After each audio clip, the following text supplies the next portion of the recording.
this development, Kaitav Shah, lead BFSI analyst at Anand Rathi Institutional Equities, is with us now. Kaitav, first, have you lowered your estimates on Manappuram General Finance? If yes, by how much? How long do you think this will take to resolve? And what is the advice that you're giving now to if someone owns Manappuram General Finance? So our traditional view on single product companies has not been very positive. Scale comes with multi-products. Single gold loan companies where we've never been very positive on. We don't cover Manappuram Financial, but from a perspective of competition also, there is a lot of competition from other NBFCs as well as banks in this space. So we always prefer from a top-down perspective, companies which are multi-product and are firing on all cylinders with different products, not just one. Okay. Kaitav, does it impact the IPO of Asirvad MFI in any way? Do you think it could be delayed, or the approvals could take longer than they are already? It should get delayed, ideally, till the time this clarity emerges.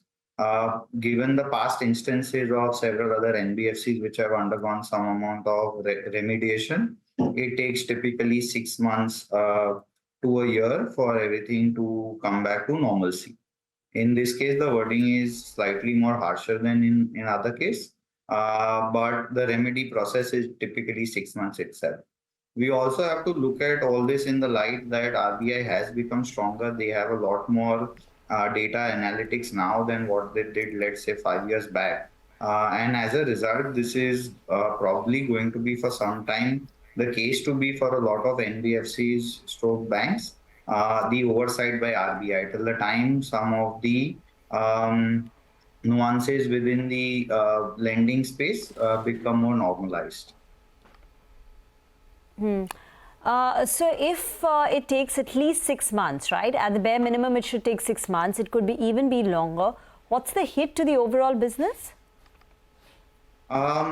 I think Asirvad for Manappuram was constituting roughly around 25% of the business, 20-25% of the business. With no incremental disbursement, you can assume that growth will be zero for next 6 months, and the book could come off a bit, and that would impact at least 5 to 10% on the overall growth numbers. Okay, 5 to 10% impact on overall growth numbers, and it forms around 25 to 30% of the book. And of course, it'll take 6 months to see some clarity that emerges as well. Kaitav, thank you so much for joining us today with your take on what's happening with Manappuram. So it looks like it could be some time before we see full recovery and full impact of this action as well. We'll slip into a short break. Up next, we'll discuss the way forward for the market with Sunny Agrawal of SBI Securities. Stay tuned for that.